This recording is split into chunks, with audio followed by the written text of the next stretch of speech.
भगवते वासुदेवाय।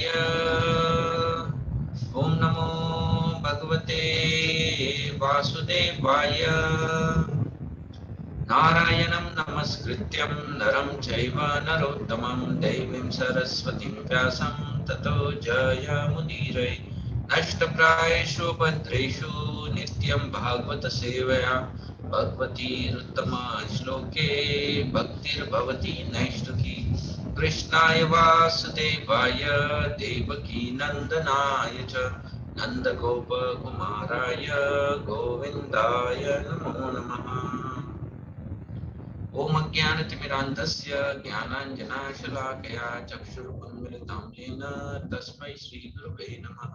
श्रीचैतन्यमनोभीष्टं स्थापितं येन भूतले स्वयं रूप कदा मह्यं ददाति स्वपदान्तिकं।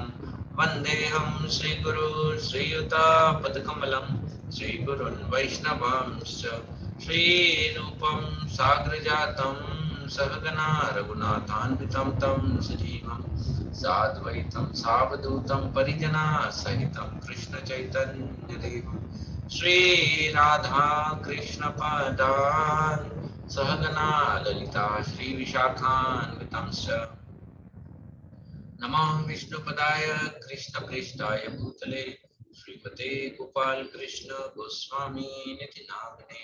प्रभुपादस्य साहित्यं यः प्रकाश वितीर्य च प्रचारं कृतवान् साधु भागवत पदाय ते नमः। नमः विष्णुपदाय कृष्ण प्रेष्ठाय भूतले श्रीमते भक्ति वेदांत स्वामी निधि नामिने। नमस्ते सारस्वते देवे गौरवाणी प्रचारिणे निर्विशेष शून्यवादी पाश्चात्यदेशतारिणे। नमो महावदन्याय कृष्ण प्रेम प्रदायते कृष्णाय कृष्ण चैतन्य नामिने गौरद्विषे नमः। हे कृष्णा करुणा सिंधु दीनबंधु जगत्पते गोपेशा गोपिका कांत राधा कांत नमोस्तुते। तप्त कांचन गौरंगी राधे वृंदावनेश्वरी विशुभानुस्ते देवी प्रणमामि हरिप्रिये। वाञ्छाकल्पतरुभ्यश्च कृपा सिन्धुभ्येव च पतितानां पावनेभ्यो वैष्णवेभ्यो नमो नमः। जय श्री कृष्ण चैतन्य प्रभु नित्यानंद श्री अद्वैत गदाधर श्रीवासादि गौर भक्त वृंद। हरे कृष्णा कृष्ण कृष्ण हरे हरे हरे राम राम राम हरे हरे। मुखं करोति वाचालं पङ्गुं लङ्घयते गिरिं यत्कृपातमहं वन्दे श्रीगुरुं दीननाथं।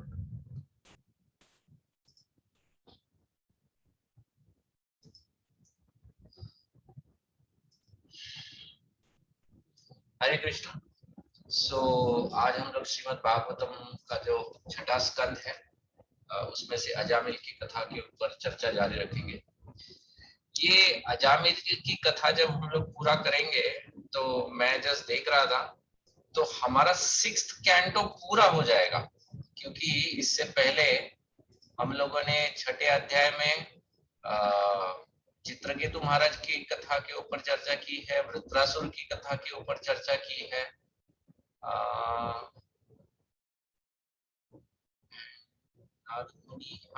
ये एक दो अध्याय है जिनके ऊपर नहीं किया है, लेकिन बाकी सब अध्याय अजामिल का अगर अध्याय करते तो पूरा 6th कैंटो हमारा कंप्लीट हो जाएगा।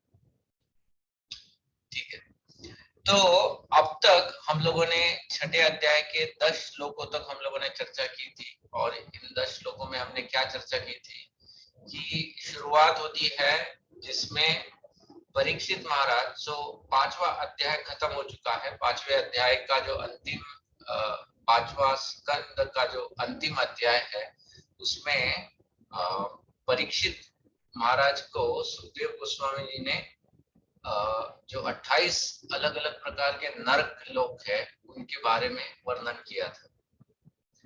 वो करने के बाद परीक्षित महाराज के मन में जिज्ञासा उत्पन्न हुई कि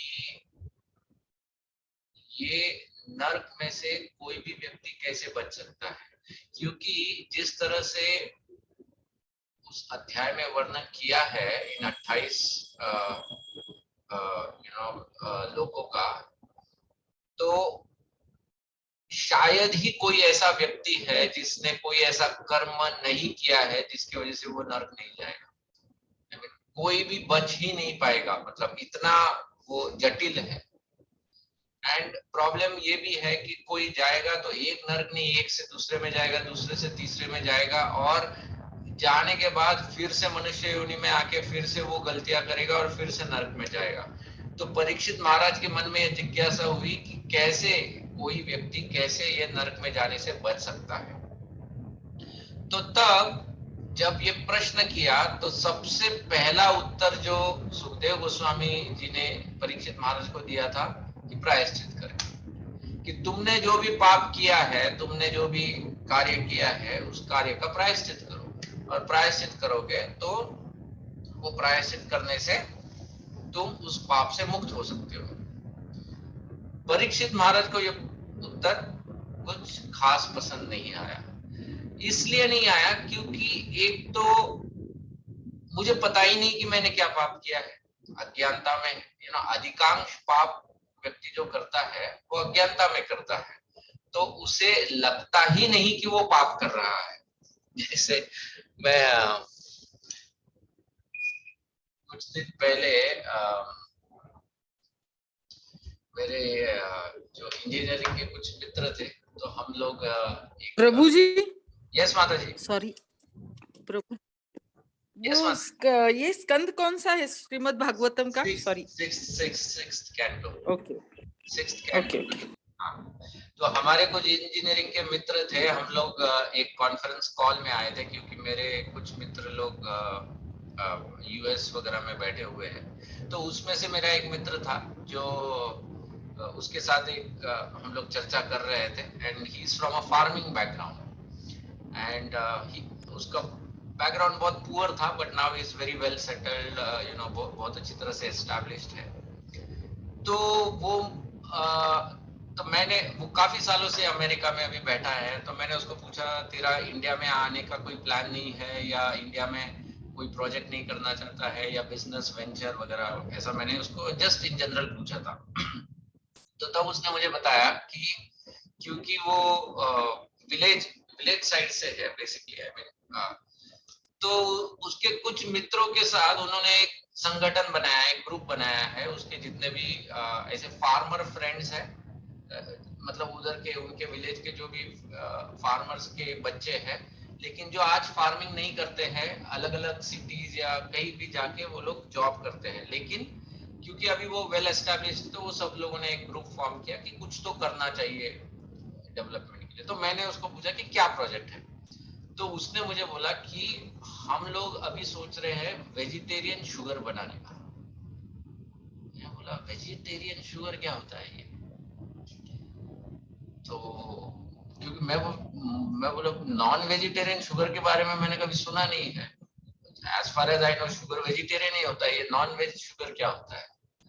तो उसने मुझे बताया कि एक्चुअली क्या होता है कि आज के डेट में जो भी गन्ना काटा जाता है, वो गन्ना काटने के बाद ट्रक में भरने तक और ट्रक से वो फैक्ट्री में जाने तक, उसके ऊपर इतने इंसेक्ट्स, कीड़े लग जाते हैं, एंड कुछ रहते हैं, कुछ उस पर ही चिपक के मर जाते हैं।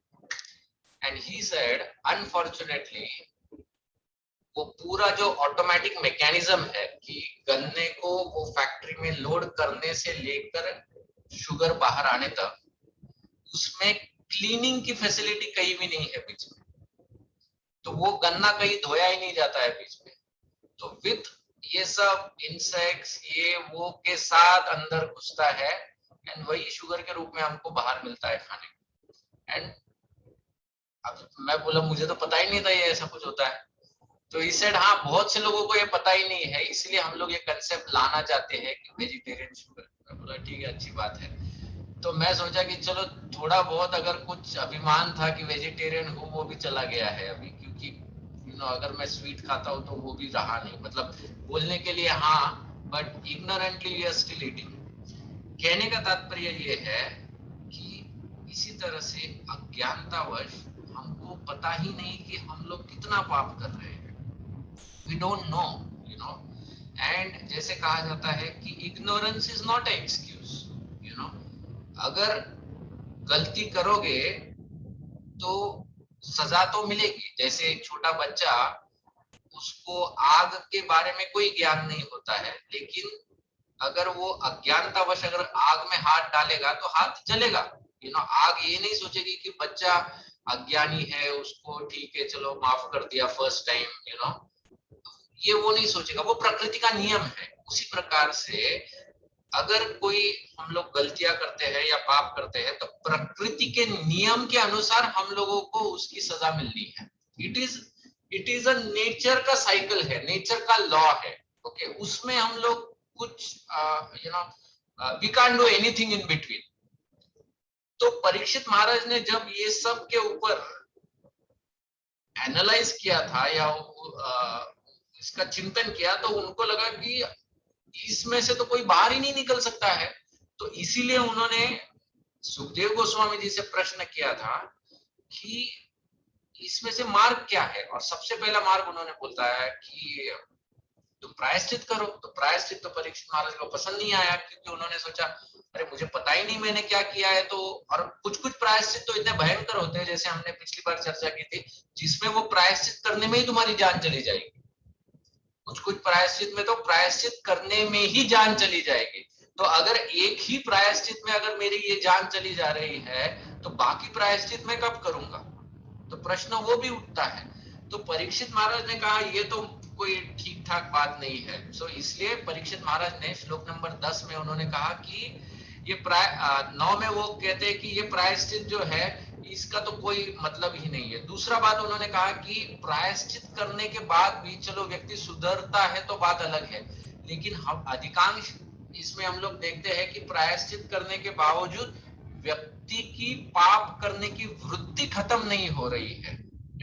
जैसे उदाहरण के तौर पर अगर किसी व्यक्ति को कोई व्यसन है, ओके, और उस व्यसन के वजह से मान लो अगर वो बीमार पड़ता है, तो क्या होता है, वो व्यक्ति जब तक बीमार है तब तक उस व्यसन से दूर रहता है, लेकिन उस व्यसन के तरफ उसका आकर्षण कम नहीं होता है।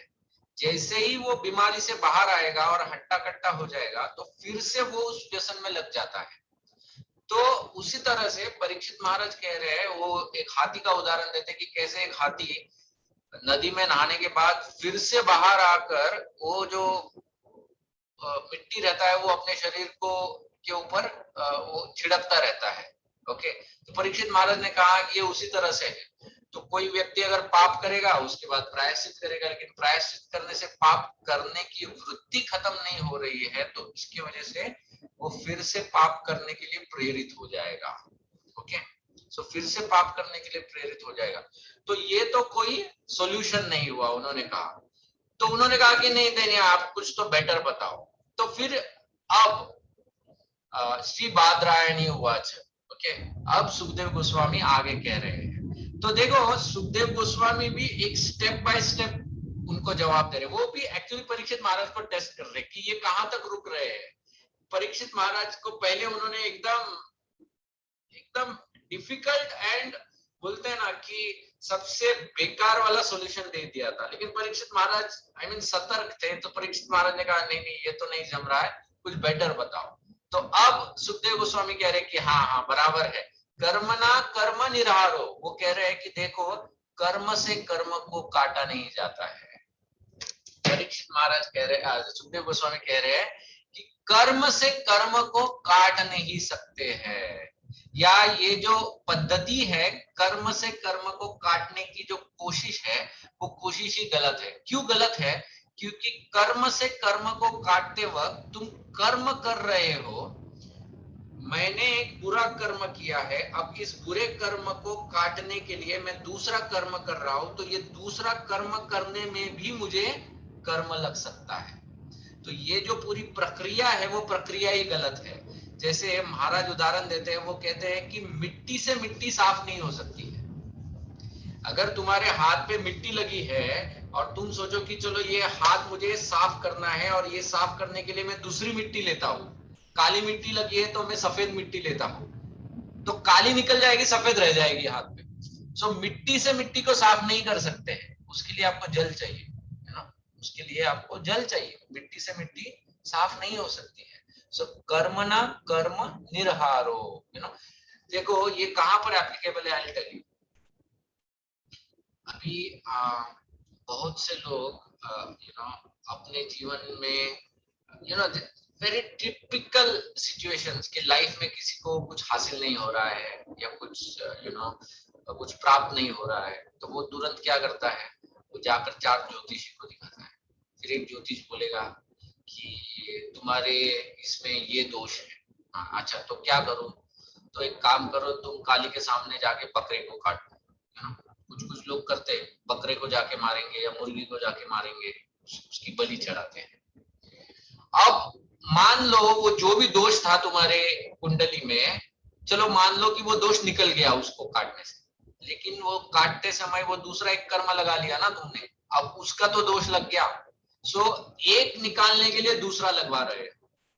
उसी प्रकार से कुछ कुछ जो सॉल्यूशंस दिए जाते हैं, वो समटाइम्स वास्तु के सॉल्यूशंस होते हैं कि तुम घर को ऐसे घुमाओ, या कुछ कुछ सॉल्यूशंस होते हैं कि तुम ये अंगूठी पहनो, जेम जेम कुछ हीरे पहनो, अलग अलग प्रकार के वो हीरे होते हैं वो पहनो।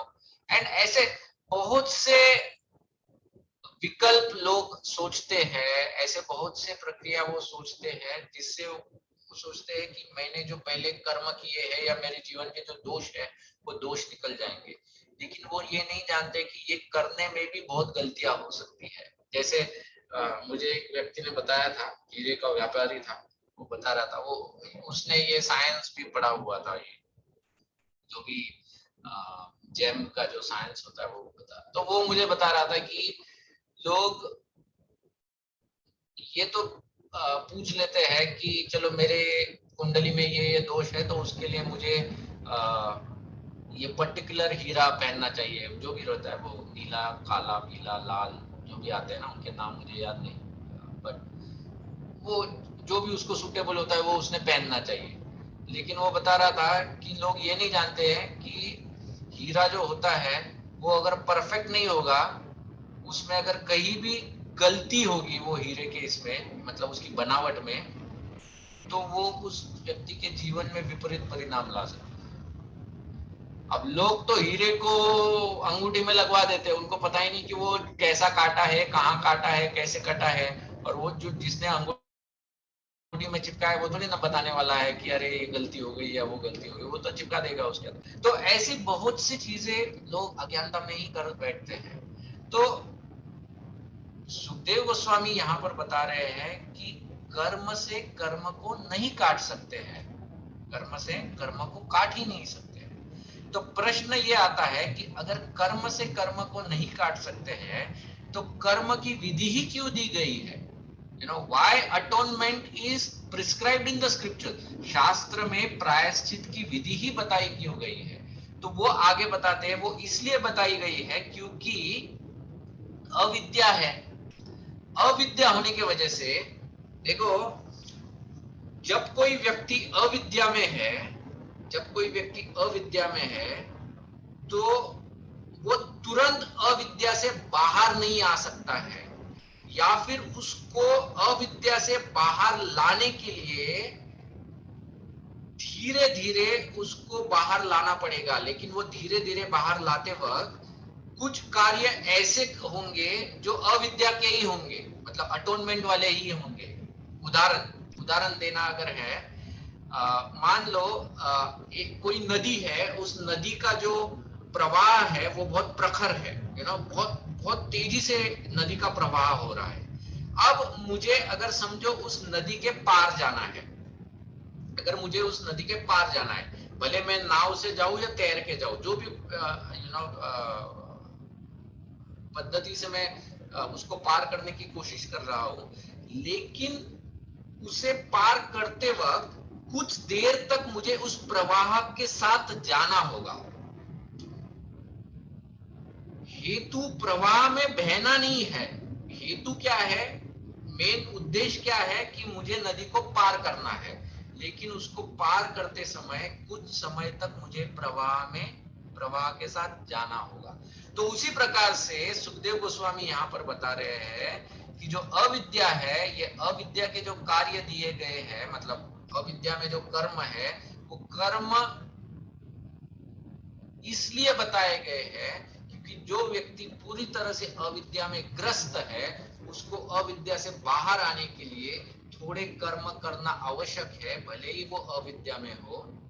तो अविद्या में कर्म करने के क्या लाभ है, तो वो बताते हैं कि अविद्या के जो कर्म करेगा, प्रायश्चितम विमर्शनम, इससे क्या होगा कि ये जो प्रायश्चित वो करता है, उस प्रायश्चित से ही उसको ज्ञान प्राप्त होता है। See how beautifully he is coming one by one. सबसे पहले वो बता रहे हैं कि परीक्षित, तुम सही कह रहे हो कि कर्म से कर्म को काटा नहीं जा सकता है, राइट? तुमने जो गलत कर्म किए हैं, कोई भी कर्म से उसको काटना सही नहीं है, मतलब हो ही नहीं सकता है। तो क्या मैं कर्म करना बंद कर दूं? नहीं, वो कह रहे हैं क्योंकि तुम अविद्या में हो, मतलब परीक्षित को नहीं कह रहे, but you know people in general, क्योंकि अविद्या में हो तो कर्म तो करना होगा। तो ये ऐसा कर्म करने से क्या लाभ है? ऐसा कर्म करने से लाभ ये है कि ऐसे कर्म करते वक्त तुमको ज्ञान प्राप्त होगा। मतलब अगर मैं कोई प्रायश्चित करूंगा तो मुझे ज्ञान प्राप्त होगा कि मुझे ये गलती फिर से नहीं दोहरानी है, मुझे ये गलती फिर से नहीं दोहरानी है, क्योंकि अगर मैं दोहराऊंगा तो फिर से मुझे इस प्रकार का प्राय। सो इन शॉर्ट, यहां से ज्ञान। तो सही प्रायश्चित क्या है? ज्ञान की उत्पत्ति। सही प्रायश्चित मतलब ज्ञान की उत्पत्ति है। अंधकार में रहकर पाप नहीं कर सकते हैं। देखो, हमने पिछले बार ये साइकिल के ऊपर चर्चा की थी, जिसमें हमने पूरा ये देखा था कि कोई व्यक्ति पाप करता है तो पाप करने का उसको मतलब या तो तुरंत उसको सजा मिल जाती है या फिर उसको बाद में सजा मिलेगी, लेकिन दोनों का परिणाम ये होगा कि उसके जो इच्छाएं हैं, कामनाएं हैं, वो और जटिल हो जाएंगी या और बढ़ जाएंगी। लेकिन इन सबका जो मूल था वो अज्ञानता था। तो परीक्षित महाराज को सुखदेव गोस्वामी कह रहे हैं कि इसका नाश करना आवश्यक है, अज्ञानता का, और इसका नाश करने के लिए ज्ञान चाहिए, और वो ज्ञान तुमको प्रायश्चित से प्राप्त हो रहा है। ओके, अच्छा, ये ज्ञान को समझाने के लिए परीक्षित सुखदेव गोस्वामी आगे एक उदाहरण देते हैं। क्या उदाहरण देते हैं? वो कहते हैं कि जिस प्रकार से कोई व्यक्ति एक सही वैद्य के पास जाता है, डॉक्टर के पास जाता है, और उस वैद्य से वो उसके बताए हुए मार्ग पर चलता है, मतलब कि क्या खाना चाहिए, क्या नहीं खाना चाहिए, किस प्रकार से रहना चाहिए, ताकि उसको किसी भी प्रकार का रोग ना हो। जब कोई व्यक्ति उन नियमों का पालन करते हुए एक वैद्य से ज्ञान प्राप्त करता है, तो वो धीरे धीरे रोग से मुक्त हो सकता है। ये उदाहरण उन्होंने दिया है, धीरे धीरे उस रोग से मुक्त हो सकता है। अब हमारा रोग क्या है? हमारा रोग है, हम लोग इस भौतिक जगत में हैं।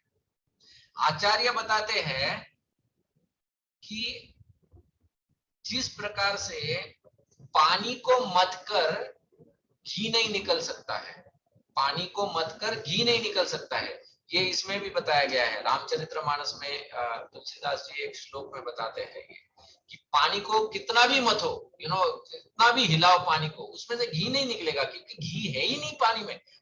सरप्राइजिंग चीज ये है कि मुझे वो श्लोक चाहिए था, इसलिए मैंने गूगल पे सर्च किया कि पानी से घी करके, मैंने ऐसा श्लोक, मैंने जस्ट इतना सर्च किया, मुझे लगा कि रामचरितमानस का श्लोक तुरंत मिल जाएगा। उसके विपरीत मुझे YouTube के अनेक वीडियो मिले जिसमें से पानी से घी निकल सकता है, इसके वीडियोस मिल गए। I mean, Kaliyug is amazing, पानी से लोग घी भी निकाल रहे हैं। बट पानी से घी नहीं निकल सकता है, क्योंकि घी पानी में होता ही नहीं है। ओके, उसी प्रकार से परीक्षित महाराज मान लो अभी सोचने लगे कि यार, आप तो ये बता रहे हो कि व्यक्ति मोक्ष को प्राप्त करेगा इस पद्धति से, लेकिन कैसे प्राप्त करेगा? भौतिक जगत में तुम कुछ भी कार्य करो, वो भौतिक जगत में सिर्फ तुम्हारी परिस्थिति सुधर सकती है या गिर सकती है, लेकिन उसमें से तुम मोक्ष को प्राप्त नहीं कर सकते हो, क्योंकि मोक्ष का मार्ग ही अलग है। मोक्ष का मार्ग ही अलग है, यहां से तुमको मोक्ष प्राप्त नहीं हो सकता है। ओके, तो इसलिए अब परीक्षित महाराज के मन में विचार आ रहा है कि आप जिस ज्ञान के बारे में बात कर रहे हो, ये कौन सा ज्ञान है। यहाँ पर जो ज्ञान उन्होंने बताया है, मान लो वो ज्ञान कौन सा है कि वो ज्ञान वो है जिसमें व्यक्ति को प्रायश्चित, हाँ, कि प्रायश्चित करने से उसको जो ज्ञान प्राप्त हो रहा है वो ज्ञान है। लेकिन परीक्षित महाराज सोच रहे कि यार ये तो कर्म है और कर्म से मुक्ति नहीं प्राप्त हो सकती है, तो ऐसा कौन सा कर्म या ऐसा कौन से ज्ञान की बात आप कर रहे हो, इस ज्ञान को किस प्रकार से अर्जित किया जा सकता है। तो आगे अब वो ज्ञान को कैसे विकसित किया जा सकता है या उस ज्ञान को कैसे बनाया रखा जा सकता है जिससे व्यक्ति मोक्ष तक जाए, उसकी पद्धति अभी सुखदेव गोस्वामी बता रहे हैं। तो क्या बता रहे हैं, सबसे पहले तपस्या, व्यक्ति को तपस्या करनी चाहिए। फिर वो कहते हैं कि ब्रह्मचार्य न ब्रह्मचार्य उसको जीवन बिताना चाहिए। फिर समेन, दमेन और त्यागेन, तीन चीजें बता रहे हैं, समेन, दमेन और त्याग।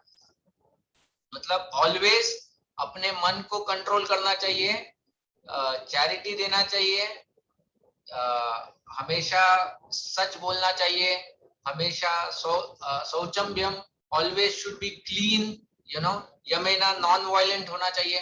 तो ऐसे अलग अलग वो अभी लक्षण बता रहे हैं, जिन लक्षण के वजह से ये ज्ञान बना रह सकता है।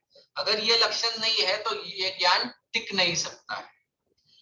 अब देखो, परीक्षित महाराज हाथ जोड़कर प्रश्न कर रहे हैं कि ये जो जीवात्मा है, जो अज्ञानी है, उनको पता ही नहीं कि ये लोग पाप क्या कर रहे हैं और इनको नरक से बचाने के लिए क्या पद्धति है। और जब वो परीक्षित महाराज सुखदेव गोस्वामी को पूछ रहे तो सुखदेव गोस्वामी ऐसे ऐसे जवाब दे रहे। पहले तो बोल रहे कि तुम प्रायश्चित करो। परीक्षित महाराज ने कहा नहीं प्रायश्चित तो नहीं हो सकता है, मतलब उसमें तो कोई अर्थ ही नहीं है। तो अब कहते हैं कि तुम ज्ञान अर्जित करो। अब ज्ञान अर्जित करने की पद्धति भी ऐसे बता रहे हो कि ये पद्धति तो बहुत कठिन पद्धति है। ये पद्धति सुनते ही शायद परीक्षित महाराज अपने सर ऐसा ही माइट बी लाइक सर खुजा रहे होंगे कि अरे ये क्या पद्धति आप बता रहे हो। क्यों? क्योंकि ये इतनी कठिन है। मान लो कोई व्यक्ति किसी वैद्य के पास जाता है और वैद्य को कहता है कि देखिए मुझे इस प्रकार की बीमारी हुई है जिससे मैं चल फिर नहीं सकता हूँ, मैं उठ नहीं सकता हूँ, मेरे अंदर कोई भी एनर्जी ही नहीं बची है, तो आप कृपया करके मुझे ऐसी कोई दवाई दीजिए कि जिससे मैं एकदम स्वस्थ हो जाऊं। और मान लो वो वैद्य बोलता है कि हाँ मेरे पास एक ऐसा रामबाण जड़ी बूटी है, लेकिन उस जड़ी बूटी के लिए तुमको हिमालय के पर्वत पर जाकर उस पेड़ से उसको लाना पड़ेगा। तो व्यक्ति बोलेगा क्या बात करते हो, इधर मैं खटिया से उठ नहीं पा रहा हूँ, उसके लिए मैं आपके पास आ रहा हूँ और आप मेरे को कहते हो कि हिमालय के ऊपर चढ़ो और उधर से जड़ी बूटी लेके आओ। ऐसी जड़ी बूटी मेरे हाथ कब लगेगी जब मैं खटिया से नहीं उठ पा रहा हूँ, राइट। सो ये जो उपाय सुखदेव गोस्वामी परीक्षित महाराज को जो बता रहे हैं वो उसी प्रकार का उपाय है, वो उसी प्रकार का उपाय है। तो इसीलिए परीक्षित महाराज तो एकदम ये हो गए कि बाबा ये क्या, मतलब मैं पूछ रहा हूँ आप इतना डिफिकल्ट बता रहे, कुछ तो इजी बताओ ना कि जो आसान भी हो, कोई भी कर सकता है, जिसके लिए ज्यादा समय भी ना लगे और गारंटेड है, जैसे हम लोग बोलते हैं ना कि इन्वेस्टमेंट ऐसी बताओ कि जिसमें चलो प्रॉफिट हो तो अच्छा ही है लेकिन लॉस ना होना चाहिए, जितना प्रॉफिट होगा उतना अच्छा है। तो ऐसा कोई उपाय तो बताओ ना आप। इसमें तो मेरे को तो लॉस ही लॉस लग रहा है क्योंकि कोई व्यक्ति योग्य ही नहीं होगा ये सब करने के लिए। तो ये जो भाव है परीक्षित महाराज का देखने के बाद सुखदेव गोस्वामी आगे बढ़ते हैं और श्लोक नंबर 15 में वो कहते हैं कि लेकिन अब देखो, हाँ यहाँ पर पहले उन्होंने बोला कि ज्ञान के लिए व्यक्ति कैसा होना चाहिए, तपस्या करने वाला होना चाहिए, ब्रह्मचार्य व्रत पालन करने वाला होना चाहिए, ये सब उन्होंने चाहिए। लेकिन आगे वो कहते हैं, लेकिन कचित केवल्य भक्त्या, एकदम बहुत कम, वो कह रहे हैं बहुत कम लोग ऐसे मार्ग पे चल सकते हैं। कौन से मार्ग पे? भक्ति मार्ग पे। भक्ति मार्ग क्या है? वासुदेव परायण, यू नो, कि जिसमें वासुदेव की पूरी तरह से भक्ति या वासुदेव की आ, आ, खुशी के लिए सब कार्य किया जाए। ओके, अच्छा, जब कोई व्यक्ति ये करेगा तो क्या होगा? अघम, यू नो, अघम, वो कहते हैं कि कितना भी पाप क्यों ना किया हो, वो सब पाप का विनाश हो जाएगा, वो सब पाप का विनाश हो जाएगा। और वो एक उदाहरण भी देते हैं, निर्हरम इव भास्कर। वो कहते हैं कि उसी प्रकार से, जिस प्रकार से मान लो जब ठंडी का मौसम होता है, तो ठंडी के मौसम में सूरज उगने से पहले, जब सूरज होराइजन पे आता है, मतलब जस्ट अभी उगने ही वाला है, तो उस वक्त एक प्रकार का पूरा मिस्ट हो जाता है, धुक बोलते हैं ना हम लोग उसको, हिंदी में क्या बोलते हैं, आई डोंट नो क्या बोलते हैं Hindi, what do we call mist in Hindi? Mist नहीं, वो तो इंग्लिश हो गया, हिंदी में क्या? धुंध धुंध धुंध धुंध, ओके, धुंध, ठीक है। तो वो धुंध छा जाती है। एंड पता नहीं आप में से कितनों ने ये एक्सपीरियंस किया है। लाइक लास्ट ईयर मुझे याद है, हम लोग रेस कोर्स जाते थे मॉर्निंग वॉक के लिए, जब थोड़ा लॉकडाउन खुल गया था तब। तो वो जब धुंध हो जाता है ना, तो तुम्हारे 1 फुट सामने भी अगर कोई रहा ना, वो भी दिखाई नहीं देता है, इतना पूरा गाढ़ा हो जाता है, कुछ भी दिखाई नहीं देता है। लेकिन जैसे ही सूर्य बाहर आ जाता है, तत्क्षण पूरा धुंध क्या होता है? गायब हो जाता है, एवरीथिंग एकदम क्रिस्टल क्लियर हो जाता है। तो उसी प्रकार से सुखदेव गोस्वामी कह रहे हैं कि वासुदेव की भक्ति ऐसी है कि वो भक्ति जैसे ही तुम्हारे जीवन में आएगी, तो पाप जो है उस धुंध की तरह सब गायब हो जाएगा। मतलब टिक ही नहीं सकता है, टिक ही नहीं सकता है पाप, वो ऑटोमेटिकली गायब हो जाएगा। तो जब पाप ही गायब हो जाएगा, तो उस पाप का प्रायश्चित या उस पाप की सजा का कोई मतलब ही नहीं बनता है। मैंने ये जब पढ़ा, this was very interesting for me. मैंने सोचा ये कैसा, how is it possible, you know, क्योंकि मैंने सोचा कि अगर कोई व्यक्ति अपना जीवन भर इतना पाप किया है, समझो उसने इतना कुछ गलत किया है, तो ऐसे कैसे आसानी से इतना छूट सकता है? ये शुड नॉट बी। फिर बाद में मैंने विचार किया कि क्या ये मेरा सोचना सही है, या मेरा ये द्वेष है उस व्यक्ति के प्रति, कि अगर मुझे लगता है कि इसने कुछ गलती किया है या पाप किया है, तो उसको पनिशमेंट ही मिलना चाहिए। लेकिन जो पनिशमेंट होता है, उस पनिशमेंट का मुख्य हेतु क्या होता है? जब कोई सजा देता है, तो सजा का हेतु क्या होता है, या क्या होना चाहिए?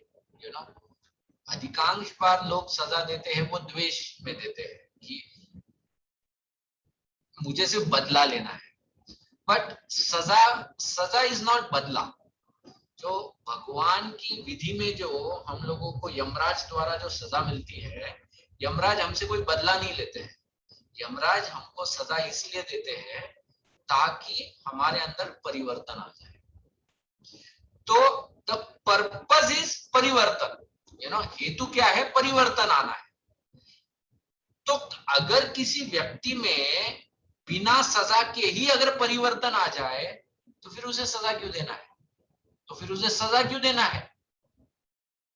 तो जो व्यक्ति भगवान की भक्ति में लग जाता है, वो भक्ति में लगने के वजह से ऑटोमेटिकली उसके अंदर दैवी गुण प्रकट हो जाते हैं, मतलब उसके अंदर परिवर्तन आ जाता है। और जब परिवर्तन आ गया है तो उसने कितने भी पाप क्यों ना किए हो, सजा देने का मतलब ही नहीं बनता है, क्योंकि व्यक्ति में परिवर्तन आ गया, he is already on the right track, so where is the question of punishing him. This is the logic behind this shloka.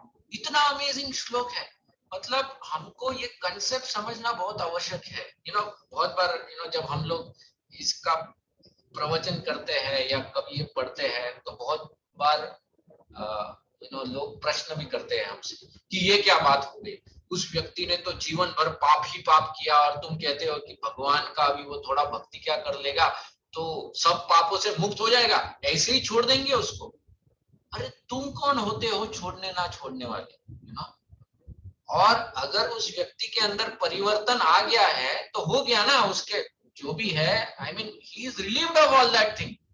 Okay, भले ही ये जो मार्ग है ये शॉर्टकट वाला मार्ग है, लेकिन वो इतना बुद्धिमान तो है कि शॉर्टकट वाला मार्ग उसने अपनाया है और वो अपना पा रहा है। ओके, ये अजामिल की कथा में बहुत सुंदर तरीके से बताया गया है। अजामिल की जो पूरी कथा है वो कथा ही इस श्लोक के आधार पर है कि किस प्रकार से अजामिल जो एक समय पर भटक गया था, वो भक्ति करने से कैसे वो बच गया और बचने के बाद फिर भगवान के धाम चला गया। ये जो पूरी कथा है वो अजामिल की कथा है, वो आगे आएगी, लेकिन इसको समझना बहुत इंपॉर्टेंट है एक्चुअली कि ये जो श्लोक में सुखदेव गोस्वामी जो बोल रहे हैं कि भक्ति करने से तुम्हारे अगम पाप, मतलब जितने पाप है वो सभी पापों का विनाश हो जाएगा, इस श्लोक पर कभी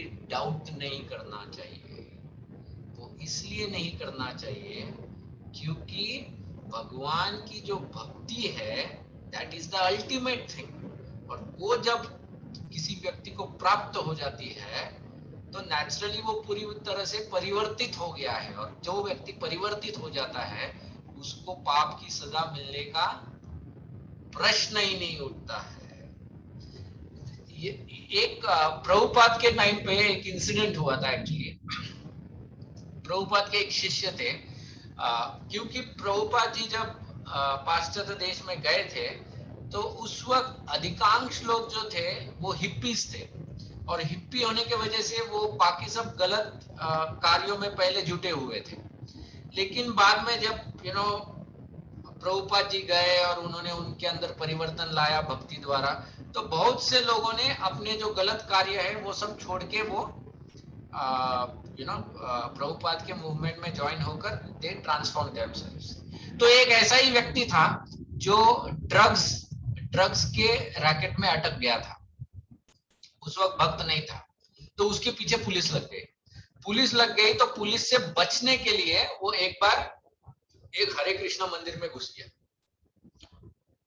तो हरे कृष्णा मंदिर में घुसने के बाद वो कुछ दिन वो मंदिर में ही रहा, मंदिर से बाहर ही नहीं गया, और उसने देखा कि यहाँ पर जो लोग हैं वो मंदिर में ही रहकर इनका सब कुछ चलता है, तो उसने सोचा कि पुलिस से बचने के लिए अच्छा तरीका है। तो उसने थोड़ा सा ड्रामा किया, कि सवेरे वो पूरा मॉर्निंग प्रोग्राम अटेंड करने का, जपा करने का, सब ऐसा ड्रामा किया। एंड करते करते उसने, वो जो टेम्पल प्रेसिडेंट था उसने बोला कि मुझे भी अपने टेम्पल में शामिल कर लो, मैं भी अपने बाल शेव कर दूंगा और मैं मंदिर में ही रह जाऊंगा। तो मंदिर में ही रह गया वो, और रह गया तो अब भक्ति किसी को छोड़ती थोड़ी है, तो उसमें भी परिवर्तन आ गया। वो भी एकदम धीरे धीरे उसके भी दिमाग में पूरा सब घुस गया। घुसने के बाद उसको भी पता चला कि अरे वो सब गलत था, मैं जो कर रहा हूँ ये अल्टीमेट है, और उस तरह से उसको भी इसमें आनंद आने लगा। और ऐसे करते करते काफी दिन बीतने लगे। फिर एक दिन उसको लगा कि अरे देखो, मैं जो उद्देश्य से इस मंदिर में आया था वो उद्देश्य तो सही नहीं था, तो मेरे वजह से मंदिर को तकलीफ नहीं होनी चाहिए। इसलिए उसने जाकर जो मंदिर के प्रेसिडेंट थे उनको जाके बताया कि देखो कि मैं एक्चुअली, मेरा ऐसा ऐसा बैकग्राउंड है और मेरे पीछे पुलिस लगी हुई है, मतलब लगी हुई थी, तो उनसे बचने के लिए मैं यहाँ पर आया था। आते आते अब मैं भक्त बन गया हूँ, तो इसलिए मुझे लगता है कि मुझे आपको सही सही सब कुछ बताना चाहिए। तो प्रेसिडेंट ने कहा कि ठीक है, तुमने बताया ये सही है, लेकिन अब हम लोग चाहते हैं कि तुम अपने आप को पुलिस को जाके सरेंडर कर दो, क्योंकि अगर बाद में कुछ पता चल जाता है तो मंदिर बदनाम हो सकता है, तो उससे अच्छा है तुम स्वयं ही जाकर सरेंडर कर दो। तो उसने जाके सरेंडर कर दिया पुलिस को सरेंडर कर दिया, तो उसके ऊपर केस हो गया तो उसको जज के सामने लेके गए तो जज ने कहा कि पिछले 6-8 महीने से पुलिस तुम्हारे पीछे थी और तुम इतने दिन कहाँ छुपे रहे? तो उसने कहा कि मैं ये हरे कृष्णा मंदिर में जाके छुप गया था उधर। तो जज ने पूछा कि क्या कर रहे थे इतने दिन? तो उसने बताया कि देखो हमारा उधर एक रेगुलर प्रोग्राम होता है जिसमें हम लोग रोज 3:30 बजे सवेरे उठते हैं। उठने के बाद हम लोग ऐसा आरती करते हैं, फिर उसके बाद में हम लोग 16 माला जप करते हैं। उसके बाद में हमारी अलग अलग सेवाएं होती है। हमारे 4 नियम होते हैं जिसमें मांसाहार नहीं करना है, पर स्त्री संग नहीं करना है, जुआ नहीं खेलना है, शराब ये सब नहीं करना है, और ऐसे ये सब नियम उसने बताए और कहा कि मैं यही सब करता हूँ, बाद में शास्त्रों का अध्ययन करता हूँ, ये सब उसने सब बताया जज को। जज ने सब सुनने के बाद उसने लिख दिया कि ठीक है, तुमने जो भी पहले किया था उन सब से तुमको मुक्ति दी जाती है, क्योंकि जो जो तुम ऑलरेडी बिता रहे हो that itself is a big punishment. अब वो जज मटेरियली दृष्टिकोण से देख रहा था, उसके लिए लगा कि ये 4 नियम मतलब बहुत बड़ी पनिशमेंट है, इससे बड़ी पनिशमेंट क्या दी जा सकती है इसको। बट द पॉइंट इज कि जब उसके अंदर परिवर्तन हो गया तो पनिशमेंट देने का मतलब ही नहीं बनता है, राइट? भले ही उसने कुछ भी पाप किया हो बट परिवर्तन हो चुका है। जो हेतु है सजा देने का वो हेतु प्राप्त हो चुका है और इसलिए देयर इज नो पनिशमेंट। देखो ये कंसेप्ट समझो, then you will understand the glory of the holy name, कि क्यों ऐसा कहा जाता है कि भगवान का नाम लेने से पाप मिट जाते हैं। क्यों ऐसा कहा जाता है? वो इसलिए कहा जाता है कि भगवान के नाम लेने से व्यक्ति के अंदर शुद्धता आती है और उस शुद्धता आने से उसमें परिवर्तन हो रहा है और परिवर्तन जिसमें होता है उसको फिर पाप की सजा देने का मतलब ही नहीं बनता है। And that is what Sukhdev Goswami यहाँ पर परीक्षित महाराज को बता रहे हैं। ओके, आगे हम लोग पढ़ेंगे। हाँ, आगे वो कहते हैं, My dear king, if a sinful person engages in the service of a bona fide devotee of the Lord and thus learns how to dedicate his life unto the lotus feet of Krishna, he can become completely purified. One can, हाँ, कि जो व्यक्ति, कोई भी व्यक्ति कितना भी पापी क्यों ना हो, अगर उसने एक योग्य गुरु या योग्य भक्त, भगवान का जो भक्त है उससे भक्ति के बारे में सीखते हुए अपने जीवन को अगर वो अर्पण करता है तो वो पूरी तरह से शुद्ध हो जाता है। एंड आगे वो कहते हैं कि ये वो शुद्धता है जो किसी भी प्रकार के तपस्या, ब्रह्मचार्य, किसी भी प्रकार का पेनेंस या क्या कहते हैं कठिनाई से ये प्राप्त नहीं किया जा सकता है। ये वो शुद्धता है एक्चुअली। सो देखो, भक्ति में वो शुद्धता है जो इन सब चीजों से भी प्राप्त नहीं हो सकती है और इसलिए भक्ति श्रेष्ठ है और भक्ति में वो क्षमता है कि किसी भी व्यक्ति को वो सब चीजों से सब पापों से मुक्त कर सकती है। ओके, आगे वो बताते हैं द पाथ, क्यों क्यों मुक्त कर सकती है? तो वो कहते हैं कि ये जो मार्ग है ये शुद्ध, भगवान के जो शुद्ध भक्त है, इन शुद्ध भक्तों ने बताया हुआ मार्ग है। इन शुद्ध भक्तों द्वारा बताया हुआ मार्ग है और वो मार्ग क्या है? नारायण परायण। ओके, कि नारायण की भक्ति करना। अब देखो, श्रील प्रभुपाद यहाँ पर परकोट में बताते हैं कि वन शुड नॉट थिंक कि जो व्यक्ति भक्ति करता है, क्योंकि भक्ति दिखने में आसान लगती है, क्योंकि भक्ति में आप देखो तो सब कुछ सरल होता है एक तरह से, क्योंकि जो व्यक्ति भक्ति करता है वो सब चीजें करता है जो एक भौतिकवादी करता है। जो भक्ति करता है वो नाचता है, जो भक्ति करता है वो गाता है ना, जो भक्ति करता है वो आनंद प्राप्त करता है। तो कभी कभी जो मायावादी लोग होते हैं या वेदांतिस्ट लोग होते हैं या जो वेद पठन करने वाले लोग होते हैं, उनको लगता है कि ये जो लोग भक्ति करते हैं ये लोग टाइम पास करते हैं। एक्चुअली ये लोग जो है ये लोग टाइम पास करते हैं, एंड भक्ति जो होती है ये उन लोगों के लिए है जो कठिन तपस्या नहीं कर सकते हैं, उन्हीं लोगों के लिए भक्ति है। दैट इज व्हाट मेनी मायावादीज think. Prabhupad writes this in the purport, क्योंकि ये दिखने में बहुत सरल दिखती है। It is very easy process. वो इजी है इसीलिए एक तरह से कठिन भी है, क्योंकि लोगों की श्रद्धा नहीं बैठती है उसके ऊपर। यू नो, कभी कभी ऐसा होता है ना कि कोई प्रोडक्ट अगर तुमको बहुत सस्ते में मिल रहा है तो फिर उसके ऊपर डाउट आता है कि क्या सच में ये काम करेगा या नहीं करेगा। तो उसी तरह से ये भगवान का जो भक्ति है या भगवान का जो नाम है वो इतना सरल है और इतना आसानी से उपलब्ध है, तो फिर लोग सोचते हैं कि शायद इससे बेटर कुछ चाहिए। फिर क्या करते हैं, फिर अलग अलग वेद शास्त्र खोदते रहते हैं कि इस वेद में क्या लिखा है, उस शास्त्र में क्या लिखा है, उस वेद में क्या लिखा है, वो ढूंढने की कोशिश करते हैं। जैसे उनको लगता है कि कि कोयले की खान से हमको हीरा ढूंढना है, हीरा पहले ही बाहर आ गया है, लेकिन उनको लगता है कि ये हीरा नहीं है। शायद मैं जब कोयले के खान में जाऊंगा, जब तक मैं काला बन के बाहर नहीं आऊंगा तब तक हीरा हाथ में नहीं लगेगा। तो ऐसा ही एक प्रसंग चैतन्य चरितामृत में आता है। एक बार चैतन्य महाप्रभु उनको एक ब्राह्मण ने उनके घर पे भोजन के लिए बुलाया था, चैतन्य महाप्रभु। अब चैतन्य महाप्रभु जानते थे कि ये जो ब्राह्मण है, ये जो घटना है ये वाराणसी की घटना है। तो वाराणसी में उस वक्त अधिकांश जो ब्राह्मण या सन्यासी लोग थे ये सब वेदांतिस्ट लोग थे, मतलब वेद पठन करने वाले निर्विशेषवादी लोग थे, जो बहुत तपस्या ऐसे मार्ग को के ऊपर चलने वाले थे।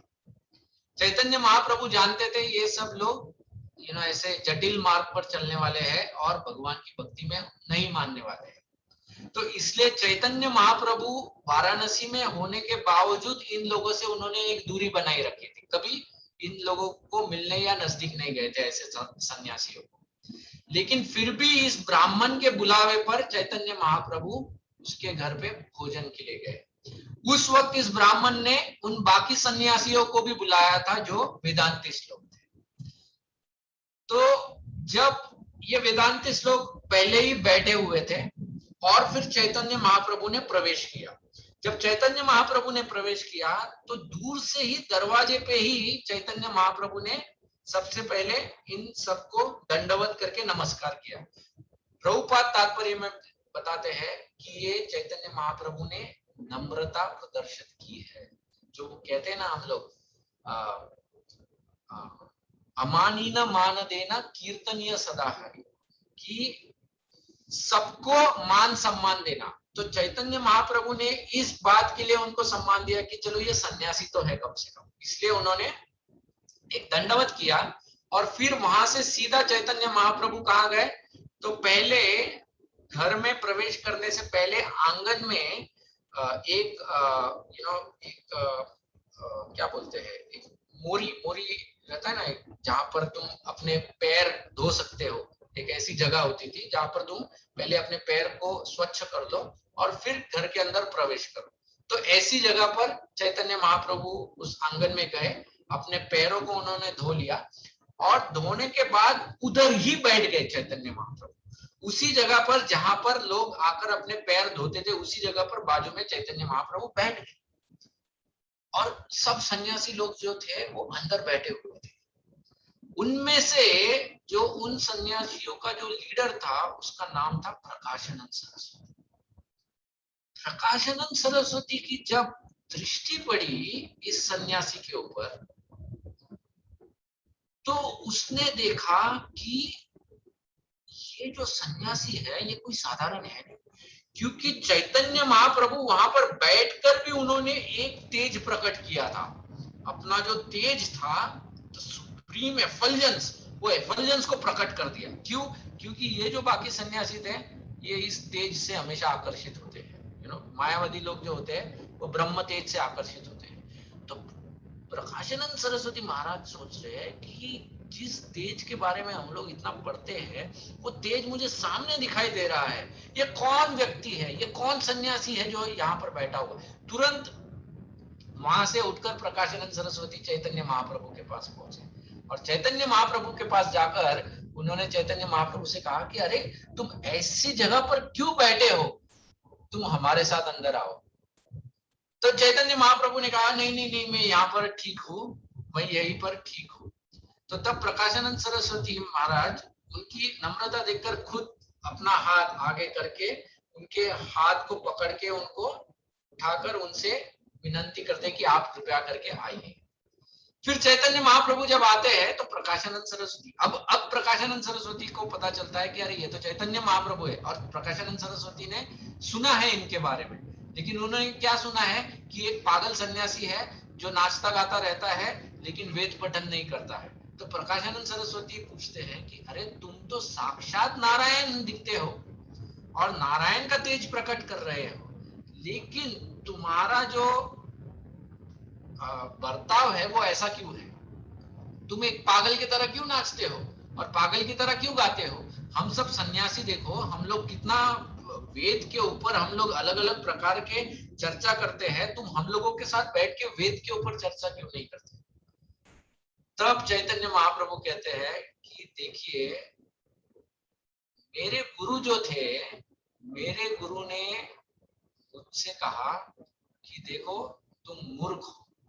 चैतन्य महाप्रभु इससे वो कहते हैं कि देखो तुम मूर्ख हो, तुमको ये वेद वगैरह कुछ समझने वाला नहीं है, तो तुम क्या करो, तुम सिर्फ हरे कृष्णा मंत्र का जाप करो।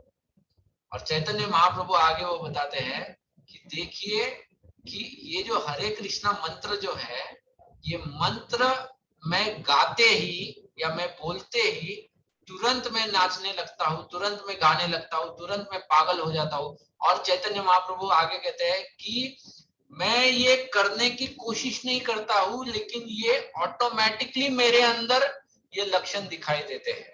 और जब मैं मेरे गुरु के पास गया ये बताने के लिए कि कीबा मंत्र दिया गोसाई की, ऐसा कैसा मंत्र आपने मुझे दिया है कि जब पीते हो ही में पागल, मैं जब करते करते पागल हो रहा हूँ, ऐसा कैसा मंत्र दिया है। तो तब मेरे गुरु ने कहा कि ये वो मंत्र है जो इट इज द सुप्रीम, मतलब जो भक्ति है या किसी भी प्रकार की सिद्धि है या जो भी वेद है उसका जो परिकाष्ठा है, ये वो मंत्र है और तुमने उसे प्राप्त कर लिया है। प्रकाशानंद सरस्वती महाराज को फिर चैतन्य महाप्रभु हरिनाम का गुणगान करते हुए अनेक श्लोक बताते हैं।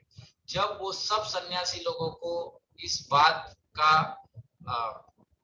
I mean they got satisfied कि यस, फिर उन्होंने पूछा कि फिर हम लोग जो वेदांत पढ़ते हैं तो ये वेदांत क्या है, ये हमको थोड़ा समझाइए। और फिर चैतन्य महाप्रभु फिर पूरा वेदांत समझाते हो। तो ये पूरा प्रसंग जो है वो चैतन्य चरितामृत के आदि लीला में है, आदि लीला में आई थिंक 67th चैप्टर में है शायद, आप पढ़ सकते हो। वेरी ब्यूटीफुल कॉन्वर्सेशन, बहुत ही सुंदर कॉन्वर्सेशन है जिसमें हरिनाम का ग्लोरिफिकेशन भी किया है। लेकिन कहने का तात्पर्य ये है कि बहुत से लोगों को ये गलत धारणा है कि ये जो भक्ति है, ये जो सहज विधि है जिसमें सिर्फ भगवान के नाम का तुम लोग जाप करते रहते हो या तुम लोग प्रसाद खाते हो, मंदिरों में नाचते हो, गाते हो, ये सब मजे मारते रहते हो, तो इससे क्या शुद्धिकरण होने वाला है, इससे क्या सच में परिवर्तन होने वाला है। नहीं, ये वो विधि है जो दिखने में सरल है लेकिन इसकी कमियां बहुत है। ये परिवर्तन ला सकती है क्योंकि ये नारायण परायण है, इससे नारायण संतुष्ट होते हैं। और इसी विधि को सुखदेव गोस्वामी अजामिल को यहाँ पर बता रहे हैं।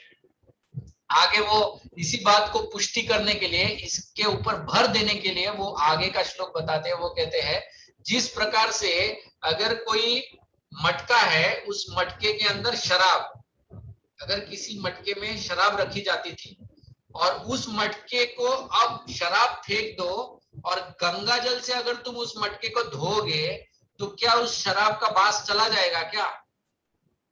कितना भी गंगा जल से उस मटके को धो, उस शराब का बास नहीं जा सकता है। उसी प्रकार से कितना भी प्रायश्चित क्यों ना करे कोई व्यक्ति, उसके हृदय से पाप करने की वृत्ति नहीं जा सकती है। तो पाप करने की वृत्ति कैसे जाएगी?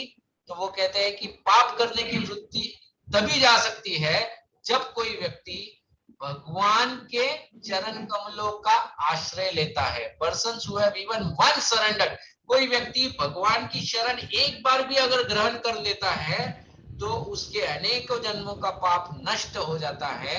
और उसके साथ साथ देखो वो आगे कहते हैं कि यमदूत, ओके, यमदूत, यमराज के जो दूत होते हैं वो उसको देखने के लिए भी कभी भी नहीं आएंगे।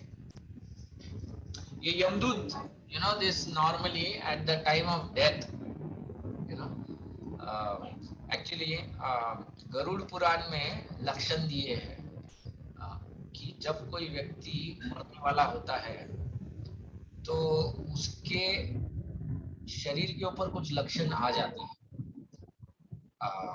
और वो लक्षण का वर्णन किया है जो मैं I will not tell, but वो लक्षण बताए गए हैं गरुड़ पुराण में। उससे पता चल जाता है कि कोई व्यक्ति ज्यादा दिन नहीं जीने वाला है। Okay, immediately will come to know कि ही विल डाई सून। जब वो मरने वाला है एंड अगर उसने अपने जीवन में कभी भी कोई भी भक्ति का कार्य नहीं किया है तो ऐसे व्यक्ति को लेने के लिए यमदूत आते हैं। और ये जो यमदूत है वो मरने से पहले ही चक्कर मारना चालू करते हैं। पूरा प्लानिंग चलता है उनका भी, इसको किस मार्ग से लेके जाना है, कैसे लेके जाना है, कैसे घसीटेंगे, क्या करेंगे, वो करेंगे, वो करेंगे। तो ऐसे यमदूत आ जाते हैं और मरते समय उसके सामने दिख जाते हैं। ये पूरा जो वर्णन है ये आगे हम लोग पढ़ेंगे, इस कथा में आएगा अजामिल, क्योंकि अजामिल ने देखा था यमदूत को। तो यहाँ पर वो बताते हैं कि जिस व्यक्ति ने भगवान के शरण एक बार ग्रहण की है, मान लो ग्रहण की है और किसी कारणवश छोड़ भी दिया उसने, कभी तो ग्रहण की थी, तो भी उसको जीवन में यमदूत पकड़ने नहीं आएंगे।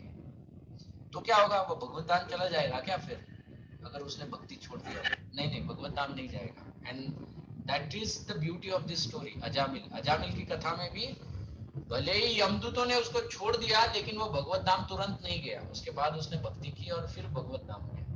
लेकिन उसको राहत कहां पर मिली है? राहत वहां पर मिली है कि उसको यमदूतों ने नहीं पकड़ा, उसको नरक में नहीं लेके गए यातना देने के, उसको फिर से एक अवसर मिला। एंड इसलिए प्रभुपाद ने ये जो किताब देखो, भागवतम में शायद ही कोई किताब है, कृष्णा बुक एक है जो प्रभुपाद ने अलग से लिखी है, you know, Krishna book 10th canto. And Ajamil की कथा जो है ये प्रभुपाद ने एक अलग से किताब लिखा है इसके ऊपर, you know, the second chance करके, कि एक दूसरा अवसर अजामिल को मिला था एक्चुअली, कि उसको यमदूतों से छुटकारा पाकर भक्ति करने का एक दूसरा अवसर प्राप्त हुआ था। तो प्रभुपाद ये जो श्लोक है इसके तात्पर्य में बताते हैं, स्वल्पापि धर्मस्य त्रायिते महतो भयात्, यू नो, ये जो श्लोक है भगवत गीता में कि थोड़ा सा भी अगर तुम भक्ति का कार्य करोगे तो वो बड़े से बड़े विपदा से तुमको बचाएगा। तो वो बड़ी विपदा क्या है कि यमदूतों की जो क्या कहते हैं वेदनाएं है उससे तुमको बचाएगा, लेकिन वो तुमको भगवत धाम नहीं लेके जाएगा। भगवत धाम जाने के लिए तुमको पूरी तरह से भक्ति करना पड़ेगा। लेकिन मान लो कोई कहता है कि नहीं मुझे इंटरेस्ट नहीं है पूरा भक्ति करने के लिए, चलो थोड़ा तो करो। अगर थोड़ा करोगे तो भी कम से कम बड़े से बड़े विपदा से बच जाओगे तुम, यू नो। तो ये जो श्लोक है, जब परीक्षित महाराज ने ये श्लोक सुना कि अरे ये क्या बता दिया एकदम, अब तक तो तुम बता रहे थे कि प्रायश्चित करो, फिर ये ज्ञान प्राप्त करो, तपस्या करो, ये करो, वो करो, तो मुझे तो वो आई मीन इम्पॉसिबल लग रहा था, और अब तो एक ऐसा सॉल्यूशन बता रहे हो कि जिसके ऊपर तो मुझे यकीन ही नहीं हो रहा है। ऐसा आर यू श्योर आपने जो बताया है ये फॉर्मूला सच में काम करता है? ये थियरी जो आपने बताया है, या ऐसा ही कुछ बना दिया है थियरी अपना ही और मुझे बता रहे हो कि चलो ट्राई कर लो करके टाइप? ऐसा तो नहीं है, you know, what is the evidence? वो परीक्षित महाराज सोच रहे हैं या पूछ रहे हैं एक तरह से। तो इसके लिए आगे सुखदेव गोस्वामी बताते हैं कि हे परीक्षित, इस बात की पुष्टि करने के लिए अब मैं तुमको एक इतिहास के बारे में बताता हूँ। एक इतिहास की जो घटना है, हिस्टोरिकल इंसिडेंट, माइथोलॉजी नहीं है, देखो हिस्टोरिकल। सुखदेव गोस्वामी ये नहीं कह रहे मैं तुमको एक माइथोलॉजी बताता हूँ, नहीं, हिस्टोरिकल इंसिडेंट, इतिहास है ये। इतिहास वो होता है जो हो चुका है और उसको हम लोग दोहरा रहे हैं, that is history. History is true. और हमारे जो पुराण है, पुराण शास्त्र जो है, ये इतिहास है, they are all histories.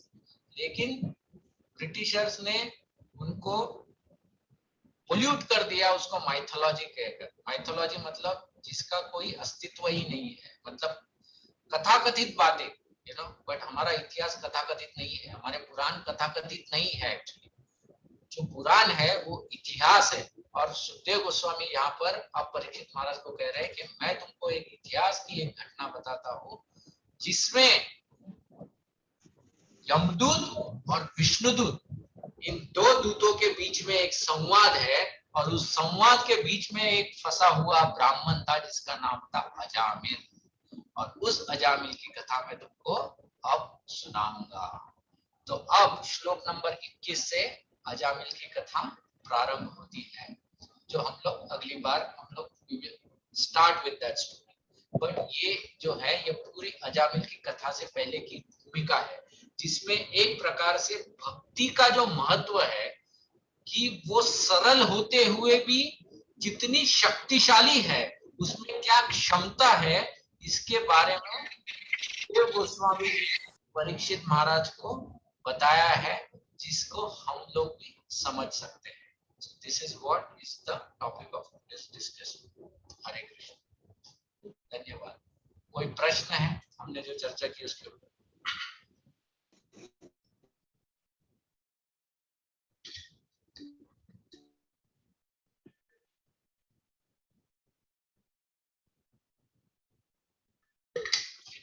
Prabhu ji, yes madam. ये हम कभी कभी जाते जाते कुछ कारणवश हम बोल जाते हैं कि बाबा झूठ बोलते हैं, किधर जा रहे हैं समझो हम, और जाना होता है किधर दूसरी तरफ, और कुछ काम करना है दूसरी तरफ, जाते जाते झूठ बोल जाते हैं, तो ये पाप कर्म ही हो गया ना? जो भी कर्म किसी व्यक्ति को हानि या दुख पहुंचाता है वो पाप है।